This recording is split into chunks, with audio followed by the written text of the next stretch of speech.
falei Onix e não Onix. Olá você que acompanha o Bahia Notícias nas redes sociais e também no próprio site. Sejam bem-vindos à edição dos destaques do Bahia na Tela desta quarta-feira, 21 de agosto de 2019. Nós começamos falando sobre a 63ª fase da Operação Lava Jato, a Carbonara Química. A operação teve mandados de busca e apreensão aqui na Bahia. Um dos mandados foi cumprido na Morada dos Cardeais, aquele prédio de alto padrão no Campo Grande. O alvo teria sido Bernardo Gradim, um dos pivôs da briga entre a família Odebrecht e a família Gradim, que são sócios do grupo Odebrecht na época da fundação. Tem uma fase de litígio que está demorando bastante de se resolver, desculpa a confusão. Mas ele foi alvo de busca e apreensão. Quem foi alvo de mandado de prisão foi o cunhado de Marcelo Odebrecht, o Maurício Ferro, e o advogado Newton Serson. Ferro não fez o acordo de colaboração premiada junto com os outros 77 executivos do grupo Odebrecht que firmaram este acordo. As planilhas que foram usadas por base para a deflagração dessa etapa da Lava Jato se referiam aos repasses para Italiano e Pós-Itália. Italiano é o codinome de Antônio Palocci, o ex-ministro da Economia, e Pós-Itália se refere a Guido Mantega, que foi o ministro depois de Antônio Palocci, também ministro da Fazenda, na verdade, na época não era Ministério da Economia. Esses repasses teriam sido feitos para a edição e aprovação de medidas provisórias que beneficiariam o grupo Odebrecht. Esses repasses teriam acontecido através do casal de publicitários João Santana e Mônica Moura. A Polícia Federal, no entanto, não disse o nome dos dois publicitários, mas são eles que fecharam um acordo de colaboração premiada com a Operação Lava Jato. Além disso, a decisão da Carbonara Química também teve como alvo o ex-ministro Guido Mantega. Ele teve 50 milhões de reais bloqueados pela Justiça e também agora vai ser obrigado a usar tornozeleira eletrônica. Essa fase é a 63ª fase da Operação Lava Jato e a terceira que não é após a saída do ministro Sérgio Moro da 13ª Vara Federal em Curitiba para ser ministro da Justiça e Segurança Pública. Mudando um pouco de assunto, mas ainda continuando na esfera nacional, o ministro Paulo Guedes confirmou nesta quarta-feira a privatização de 17 estatais federais. O anúncio oficial acontece somente amanhã, porém os alvos já foram definidos. Dois deles são os Correios e a Casa da Moeda.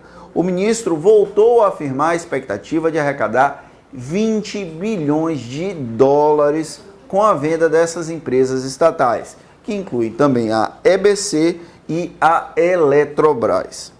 Agora, vindo para Salvador, para a Semana do Clima, hoje aconteceu mais uma rodada de atividades, dessa vez com a presença do ministro do Meio Ambiente, Ricardo Salles. Na chegada e durante a sua fala, o ministro foi vaiado por manifestantes que são contrários à política ambiental defendida pelo governo de Jair Bolsonaro. Houve protesto, até durante a fala, houve um princípio de tensão, até o prefeito de Salvador, Assemineto, também acabou vaiado. Lembrando que a Semana do Clima está acontecendo aqui em Salvador, depois que o governo federal foi obrigado a recuar. A COP25 aconteceria no país, o governo Bolsonaro afirmou que não ia sediar o encontro. Ainda assim, Salvador iria realizar a Semana do Clima, que é um evento preparatório para a COP25, que foi transferida para o Chile. Aí o governo Bolsonaro disse que nem a semana preparatória poderia acontecer. O prefeito de Salvador foi a público, defendeu a realização do evento e ele está acontecendo desde a última segunda-feira. Enquanto o ministro estava falando aqui, inclusive ele disse que a situação da Amazônia é preocupante, mas que não é omissão do governo federal, o presidente da República, Jair Bolsonaro, culpou ONGs internacionais, sem nenhuma prova, inclusive, por supostamente terem causado o aumento das queimadas na região amazônica. Agora, uma boa notícia para os usuários das BRs 324 e 116 que cortam uma parte da Bahia. A Agência Nacional de Transportes Terrestres, a ANTT, determinou a revisão do valor dos pedágios nas praças da BR-324 e da BR-116. O valor para carro de passeio cai de R$ 2,90 para R$ 2,60 naquelas duas praças de pedágio ali da 324 e nas demais praças de pedágio cai de R$ 5,10 para R$ 4,60. O motivo da redução foi que a Via Bahia, concessionária responsável por administrar as rodovias, não teria cumprido uma parte das exigências contratuais. Por conta disso, a ANTT fez a revisão tarifária dos pedágios. O último assunto do BN na tela desta quarta-feira, hoje estou travando um bocado. O último assunto do BN na tela desta quarta-feira vai para uma situação de alívio, vamos tratar assim.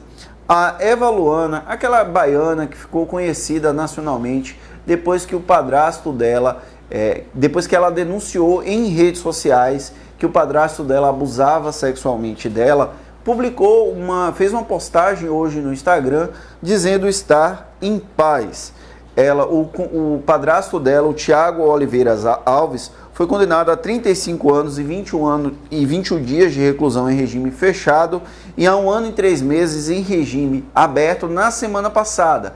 Eva Luana participou do Criança Esperança, participou daquela bancada, atendeu o telefone, fez uma declaração sobre a violência contra a mulher e hoje fez uma postagem dizendo que depois da decisão da justiça, o coração dela estava calmo. Você pode conferir a postagem completa da Eva Luana na coluna Municípios. Agora a gente vai para a última parte do live, quando a gente interage com os leitores. Priscila vai ajudar. Obrigado, Priscila.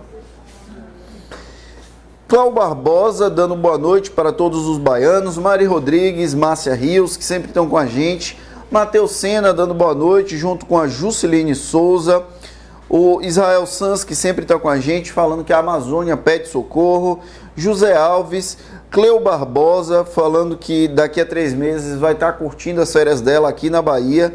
Ela que é de Iramaia, mas provavelmente não mora aqui no estado. O Israel Sanz viu a falha aqui da gente no começo. Eu estava falando do ministro Onyx Lorenzoni, que concede uma entrevista neste exato momento. E aí o nosso querido Gabriel Rios falou que eu estava falando do carro, quando na verdade eu estava falando do ministro. Marcelo Araújo falando que está um friozinho bom em São Paulo.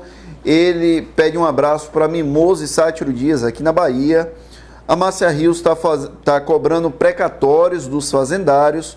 O Alex Bahia, que sempre manda saudações tricolores, tem uma questão do Vitória bem polêmica sobre o corte de água da Embasa.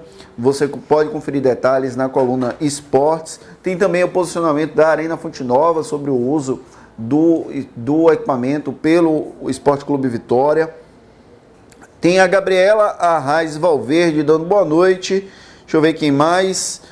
Messias Oliveira Mimi falando que o programa é show. Obrigado, Messias. Marivaldo Pinho dando boa noite aqui para o BN. Hélio Souza falando de Capivari, São Paulo. A Dulcilene Abreu Azevedo falando que o repórter é fraquinho. Hoje eu travei um bocado mesmo, Dulcilene. A Márcia Rios falando BN no meu agrado. A Adinaua Ferreira mandando um abraço pra gente de Roma. Deixa eu ver quem mais aqui. Gessino Paiva falando de Planaltino. Alvimar de Carvalho falando de Monte Santo, pedindo um abraço. E tem mais gente aqui interagindo com a gente. Mas nós voltamos amanhã às 18 horas com as principais informações do dia do BN na tela. Mas se você quiser saber tudo o que acontece em Salvador, na Bahia, no Brasil e no mundo, não deixe de acessar bahianoticias.com.br. Um abraço e até amanhã.